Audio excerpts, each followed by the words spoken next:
Good evening, guys. It's your boy Sly Jordy, and welcome back to another episode of F1 23 My Team Career Mode. Today is part 12. I do apologize for the wait between episodes. I did explain already, or I hope I did in the previous episode, but I'm really busy right now with work over the 6 weeks summer holidays, so yeah, uploads, especially these ones, are going to be a lot slower. But hey, I think the Austrian and British Grand Prix episodes were that good anyway. Like, they were the best episodes I could have asked for in terms of the content that I had to work with in terms of creating those episodes. But now it's time for the Hungarian Grand Prix.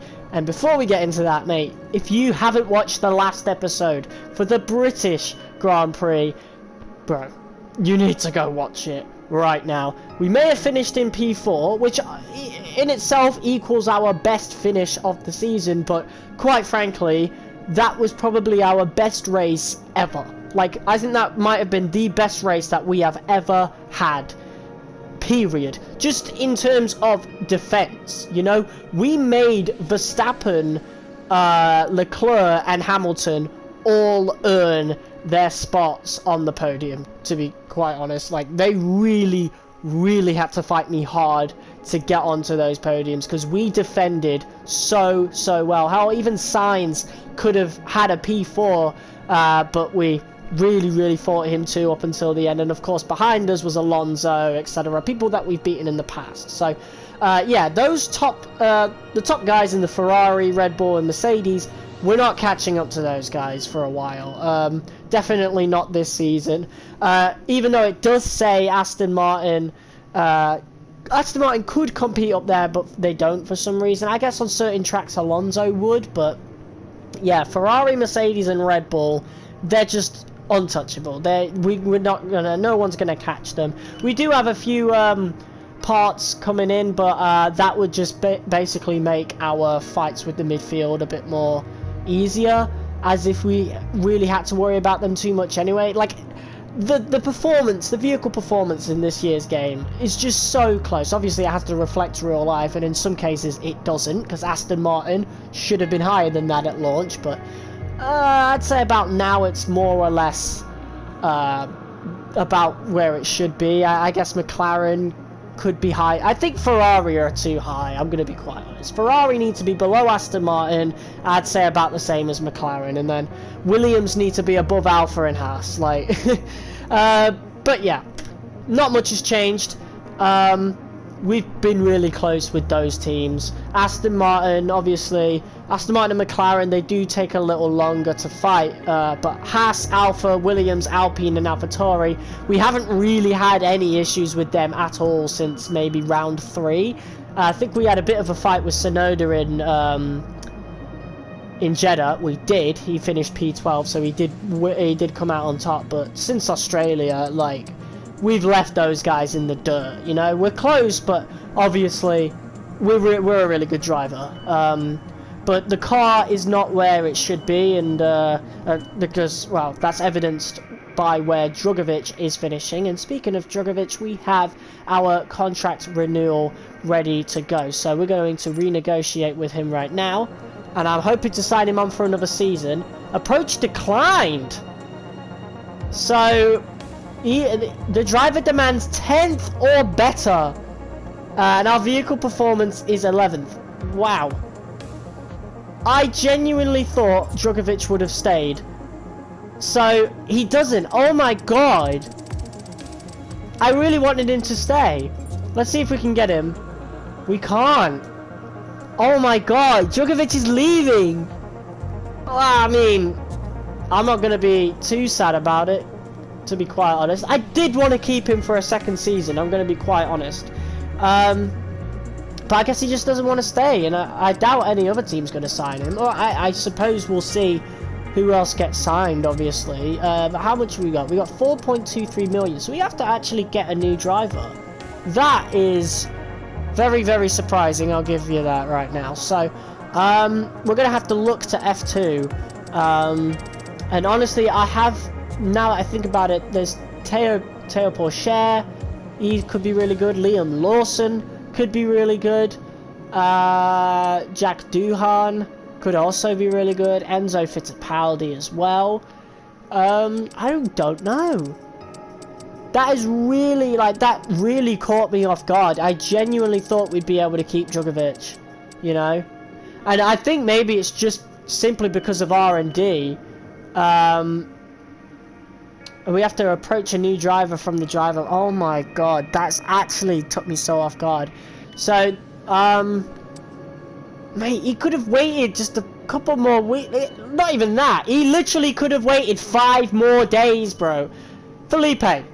Bro, you could have waited 5 more days and you would have been happy with where we were at, but I suppose he isn't. So we do have to go to the driver market and have a look and see what we've got. We got any English drivers? We do. We have Jake Hughes and we have Ollie Caldwell, and we could also sign someone from here. But yeah, we do really need to start making some real progress with the car, which we are going to, but it is slow progress, and of course everybody else in the field is also doing a lot of progress. People like Arava in their MyTeam career modes, I'm sorry I keep mentioning him so much, but he's the one I do watch the most.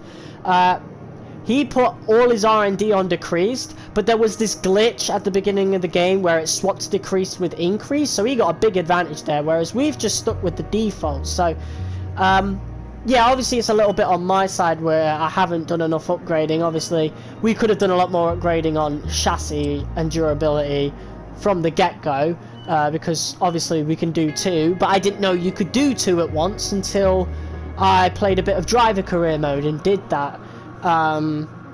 But that's just my fault for not paying attention, and now it's just too late, and that sucks, because I did really want to keep Drugovic for the 2nd season. I really wanted to build him up and see where we could get him, but I suppose he just doesn't want to join the team. He's going to leave us behind, and yeah, he's going to leave F1 as a result, which is very, very strange, honestly, but it is what it is. So my ideas for a second driver are on Enzo Fittipaldi, Liam Lawson, and Teo Porcher.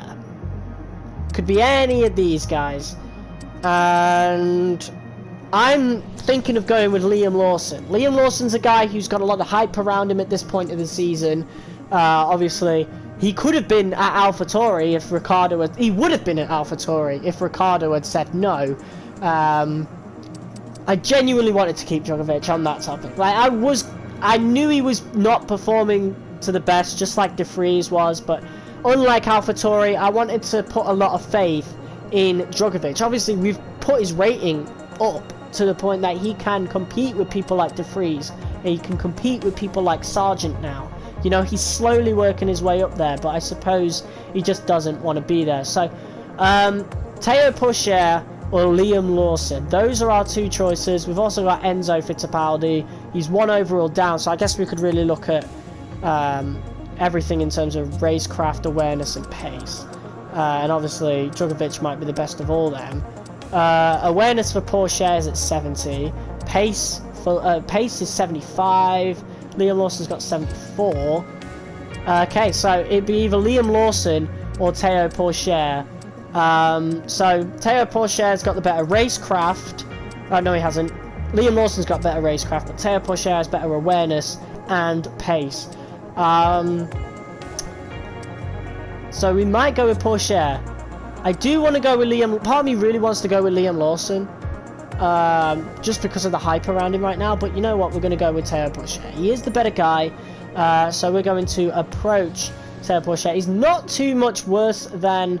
He's actually better than Drugovic, quite frankly. Especially in terms of awareness. So, yeah. We're going to approach Teo Porcher and see what we can you can do. Make an offer to your driver. Yes! The more you offer, the greater chance of them agreeing to it. Be careful not to insult drivers, though. I know, but we're going to go for a low risk, because we really need a driver right now. So, we're going to send those demands to Teo Porcher, and Teo Porcher is the new Slime Team Racing number 2, and this is the guy we're going to build up now. I did want it to be Drugovic, I really did, and I'm gutted that it's not Drugovic, because I do really like Felipe Drugovic. We could renew our sponsors or manage sponsors. We're going to manage them. Because I really feel like, what was it, Indovu scored 3 Constructors' Championship points during a race weekend. I think that's really easy to do now, so obviously we want to do something else. We could just up it a little bit and do 5 Constructors' Championship points with 7 even. That could be cool.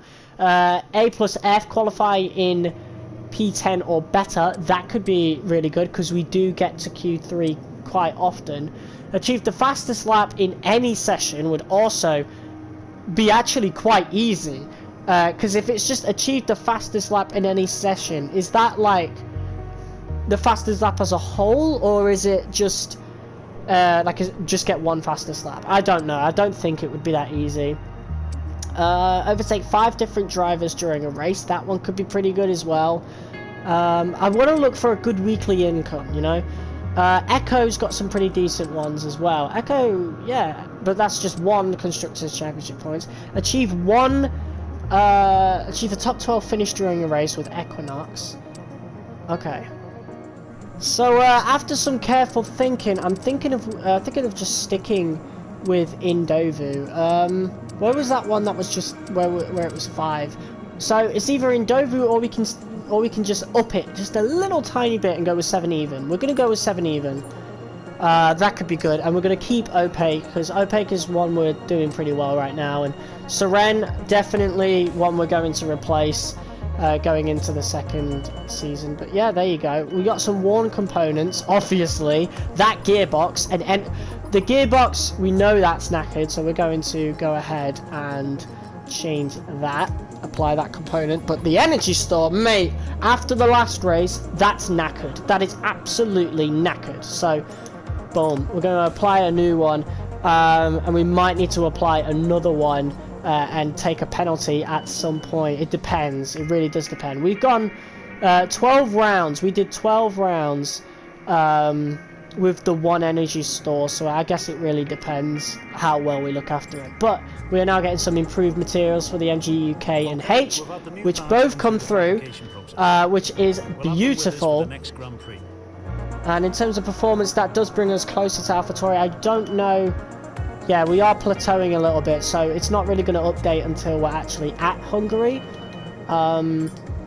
So let's go just a little bit further.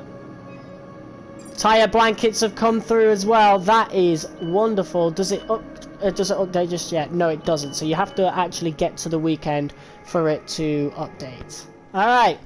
Once again in the data center, and now we can actually go have a look at the progress history. And yes, we are going up, but so are some other people. Of course, Alpine seem to have shot up back in front of Williams Racing. Alfa Romeo have had a major upgrade as well.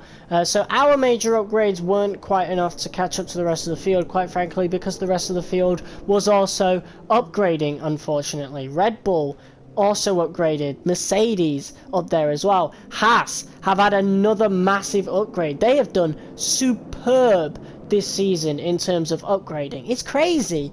Although it's funny, like their cars have been doing amazing, but they've scored a combined total of 2 points this season. So very weird. It definitely, because I'm pretty sure Magnussen and Hulkenberg are very capable drivers. So to see them have the 5th best car on the grid, like surely they've got to score points now.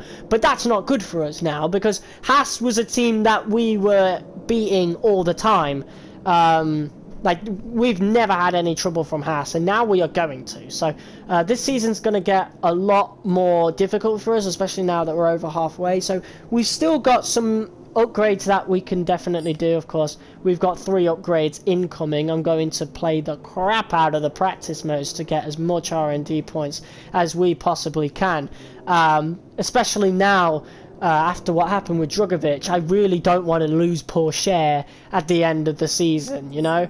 I don't want to keep losing teammates. I wanted to build a special bond with Drugovic, you know, and it sucks because one of the trophies is one of the trophies for PlayStation is to sign your driver on for a 2nd season. Now maybe we can still get that with Porsche. I really hope so. We'll have to find out. But without further ado, let's get into qualifying for the Hungarian Grand Prix, which I've not done in months. I don't even remember playing it in F1 2020. I think it was in that game though, but it was definitely one I struggled with a lot on F1 2019. So I wonder what the difference is going to be in terms of F1 23. Anyway, let's get into qualifying. Alright, so here we go. Now, I recorded all this footage about a week ago, so I do apologise if I repeat certain information, but again, I don't know if I've already said this, but Hungary was one of the tracks that I really didn't do too well at in previous F1 games, so I'm definitely very nervous going into this, but yeah. We'll see what happens. I'm optimistic because obviously we're getting our own setups now. Well, I say getting our own setups. I'm actually looking online for some of the best setups in terms of the track. So, yeah, Hungary is another one of those tracks. Some tracks I feel good enough at where we can either make our own or just have one of the preset ones.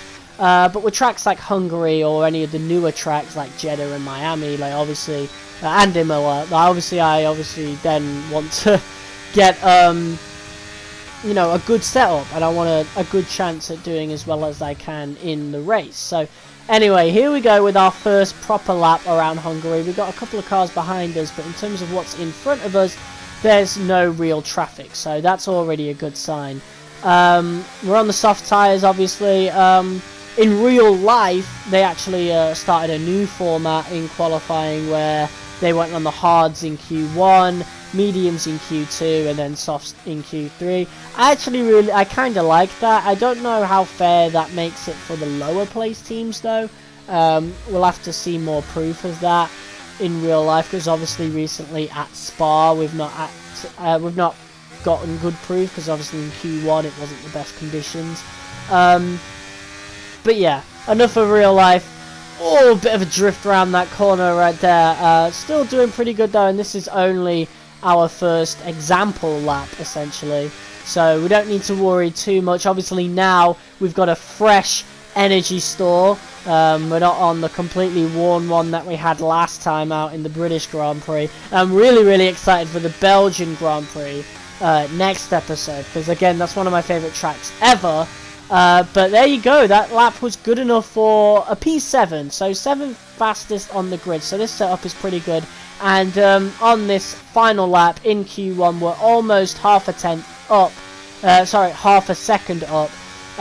we go across the line. And what place is that good enough for? Third! P3! Okay, that's really good. And obviously now in Q2, I decided to go for something a little bit different, because I felt really good around Hungary on the softs. So I wanted to save a set of soft tyres. So in doing that, we're using a set of mediums that for some reason are available in Q2.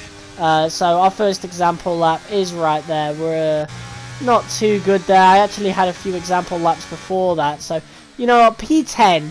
with the mediums isn't too bad at all, but we want to make sure we get into Q3, so we are using the softs once again, and this is going to be the final set of fresh softs that we actually use. In Q3 we're not going to use a pair of fresh, because yeah, we're going to save it for the race, and hopefully the conditions are good. We'll have to see, but yes, here we go, our final lap of Q2. We had a couple of laps in with the mediums, simply because, well, we want to wear them out a little bit more, so you can get a few more laps out with one stint. But yeah, obviously with the softs, you want to get it in with one lap, and qualifying is now complete, so we need to make sure this lap is a good one.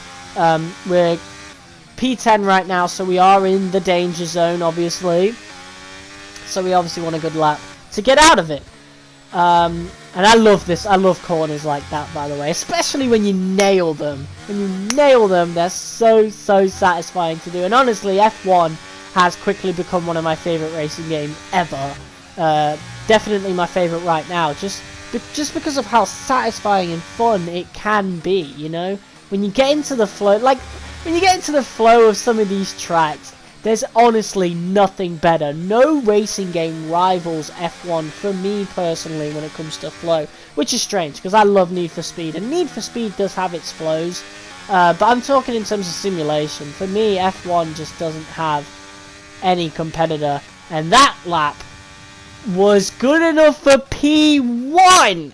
Wow, this setup is amazing, and good for us, honestly. Hungary has been compared a lot to Monaco, quite a lot. So I'm not too surprised, to be quite honest, because at Monaco, obviously, we got pole position and we ended up winning at Monaco. So we'll have to see how that turns out for Hungary. Of course, on Hungary, it's a lot more easier to get some, you know,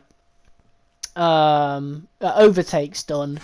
But yeah, as you saw just then, very briefly, we did set our first lap on the set of mediums that we used before, and now we're using a scrub set of soft tyres. Bit of a yellow flag right there between a couple of cars. I wonder what happened there, but yeah, we're using a scrub set of soft tyres now for this lap. So pole position is probably out of the question. We're not going to get it.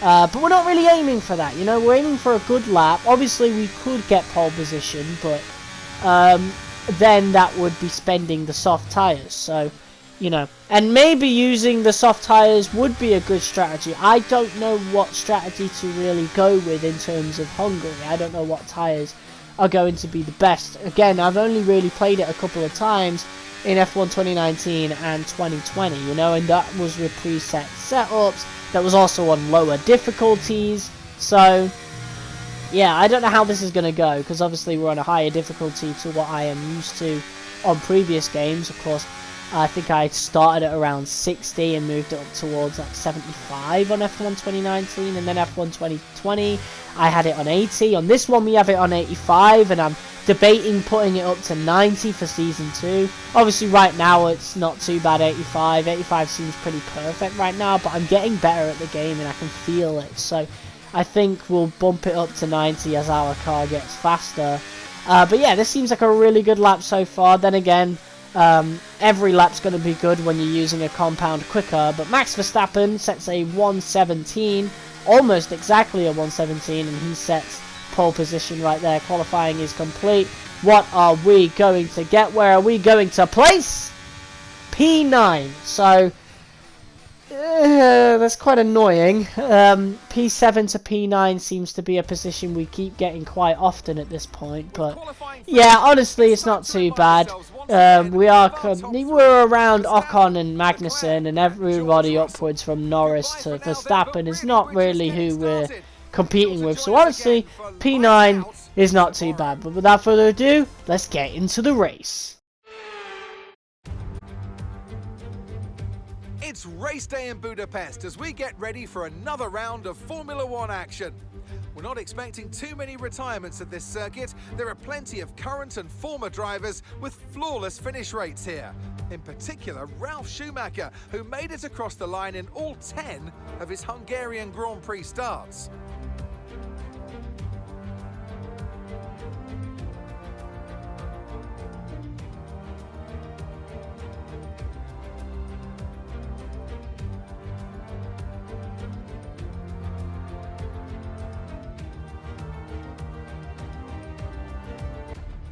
Before we begin, let's take a quick look at the grid lineup for today's race. Max Verstappen put in a fantastic lap yesterday, and he'll start from pole position. And it's Charles Leclerc in P2. Moving on to the rest of the grid, we have Russell, Hamilton, Sainz, Perez, Norris, Ocon, the owner driver, Magnussen, Gasly, Fernando Alonso, Tsunoda, Oscar Piastri, Bottas, Hülkenberg, Stroll, Albon, Joe, De Vries, Théo Pourchaire, and Logan Sargent. It's almost time for those 5 red lights to go out then. Let's see who can prevail today.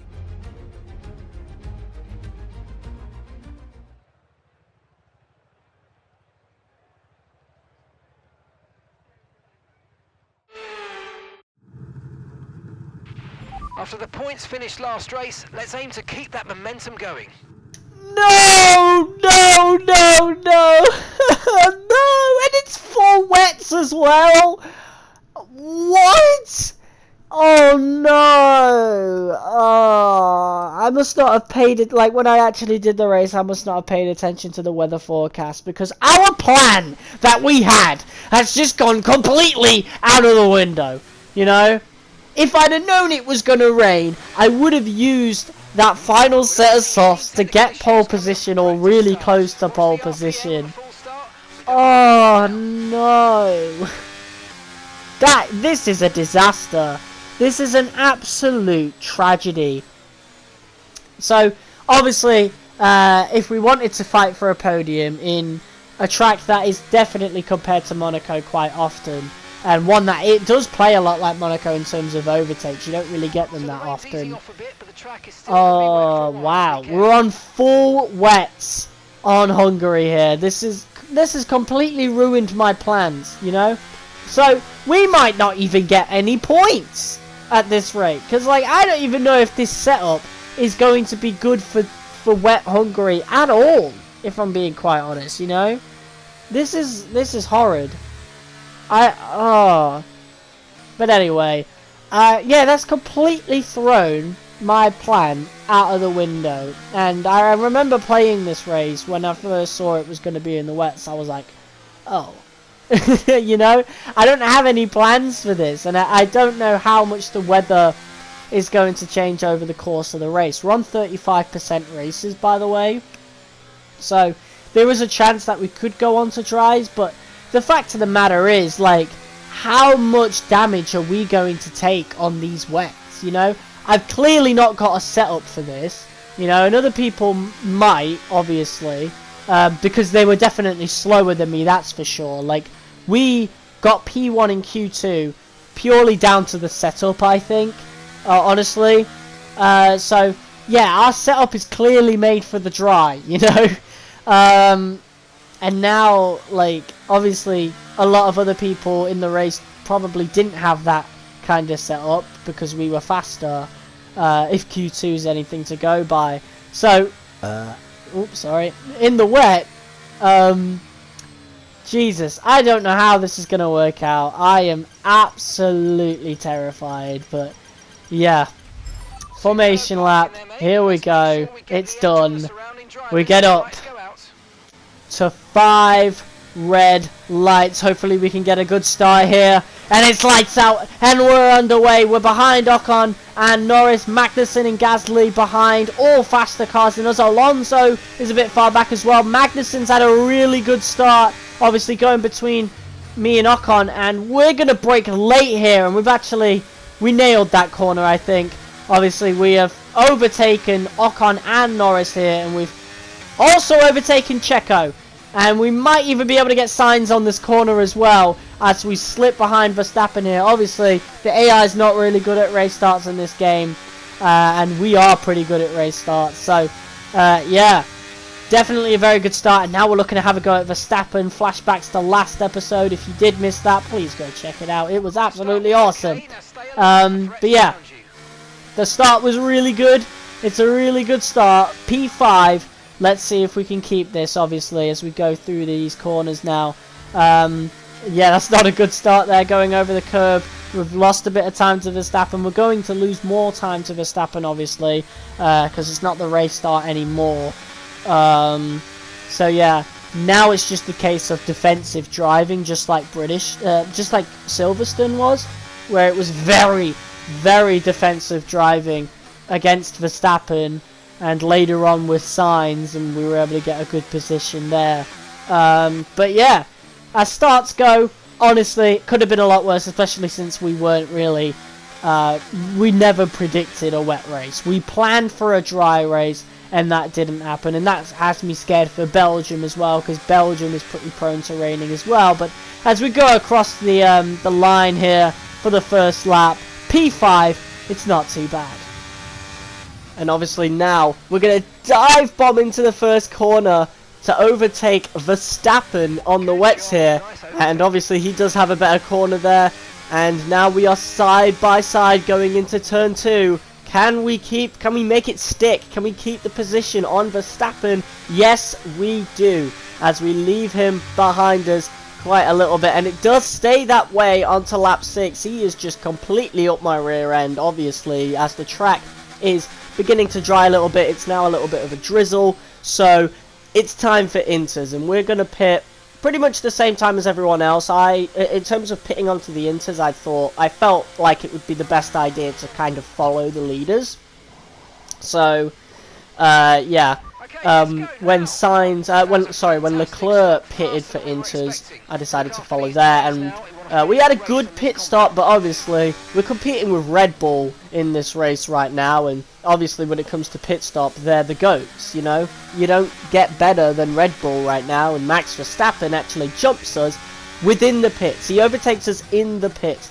And, oh, we got a bit overzealous there. We're trying to overtake, trying to dive bomb. Not a good corner to try and do that in. And Verstappen just quite simply outbrakes me. And is able to retake position. So, obviously now he's going to want to get as far away from us as possible. So, for the second race in a row, we do compete with Verstappen. But, yeah, by lap 15, he's about 4 seconds ahead. Sainz is there, 2 seconds ahead. We're at P7 now. Which is around our sort of pace, P7 to P10. That's pretty much where our pace is, and as you can tell, the track has dried considerably, so I think it's time to pit onto dries.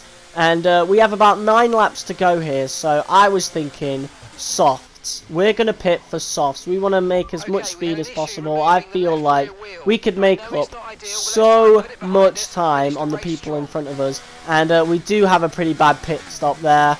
A little bit of an issue with the left rear, I think that was, and that ends up being a 5-second pit stop, so we actually lose position. We fall down to P16. Williams backwards are really far back somehow, and as you can see, just 2 laps later, the track has dried considerably, and people like Gasly here are probably going to be like beating themselves up. Same with Guan Yu Zhou, like, yeah, they're on the inters now, still, while other people are pitting onto dries, and a lot of people are pitting onto mediums, which, yeah, I thought was a little weird, but obviously, at first, not a big issue, but obviously by lap 21, the softs are now beginning to degrade a bit now, and, yeah, I think even our initial strategy of wanting to save the softs, the Q3 softs for the race, it just clearly isn't working. It's not for Hungary, so I think wanting to stay on softs in Hungary, probably not the best idea, as Lando Norris is now up our rear end. Lando Norris and Fernando Alonso seem to be the guys we're really competing with in terms of our races currently, and as we go around this final corner going on to lap 22, Lando Norris is going to get DRS on us. He's probably using a bit of ERS as well, and he just streams past us with ease. Like, not even a competition. I'm not even going to put up a fight there, because like, he's just so much quicker. And quite honestly, we don't need to fight him. I don't really want to lose too much time, because I want to stay in the points. Haas are also getting quicker, so, and Magnussen is there, and I know in future races Magnussen's going to be someone we're going to be competing with in terms of the points. And yeah, going on to the final lap now, it's now Fernando Alonso who is going to screech past us, and we're obviously going to let him pass once again. And we're in a familiar place, P9, which is a place I think we're just going to stay in now, because everyone behind us are people that we've been faster than all season. In terms of my personal pace, obviously the car isn't up there, but the field is like close enough to the point that I can compete. I can really compete with the Alpines and the Haas, and you know, people like that. But obviously Aston Martin and McLaren, like, yeah, they're clearly getting better upgrades in. Haas might even be that as well. So I am really sick of seeing P9 as the final position, but quite frankly, I think it's a downhill thing from right here. So yeah, we're halfway through the season. Hopefully we got some big changes on the way. I'm pretty sure for the Belgian Grand Prix or whatever comes after that, we actually have some major upgrades coming in which should definitely help. I really want to get off the bottom of that R&D tree, because, like, imagine if we're not even able to keep Porcher, you know? I really hope so, because I want to see how far we can get an F2 driver on this current engine. Obviously, in the third season, we're going to change engine supplier, we're going to change, like, we're going to get a much better teammate.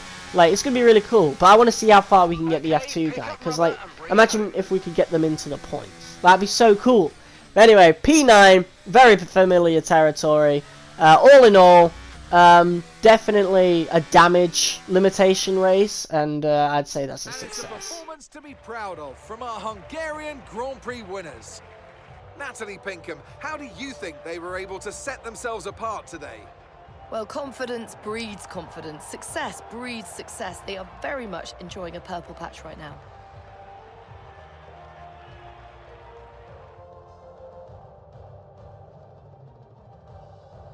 After an excellent performance at the Grand Prix, I'm sure there'll be plenty of celebrations tonight amongst the Mercedes team, and they certainly deserve it. Well, it is Lewis Hamilton, Sergio Perez, and Charles Leclerc who are on the podium this time. Quite surprising. Maybe it was my fault that Verstappen wasn't up there. We did slow him down a whole lot in those first few laps, but yeah, I don't think it's going to hurt him too much in terms of the overall title race.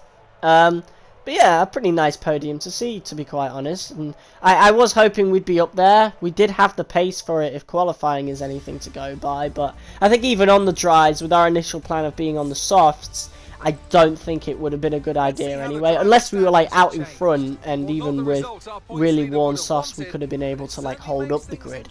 I don't know. We don't really need to focus on what could have been. P9 is what we have, and we are P7, still P7 in the championship. No real changes right there. Verstappen is still ahead, but Leclerc and Perez are actually getting quite close. And obviously, Teo Porcher all the way at the bottom, along with Felipe Drugovic. Like, our F2 drivers just don't earn any points, and hopefully they do at some point. I want at least one occasion where our F2 driver earns a point. But I don't think that's going to come in Season 1. But anyway, guys, thank you all so much for watching this episode of F1 23 My Team Career. If you guys liked it, be sure to hit that like button as hard as you possibly can, comment, share, and subscribe. The next episode is the Belgian Grand Prix, and I am really, really looking forward to it. Till next time, peace.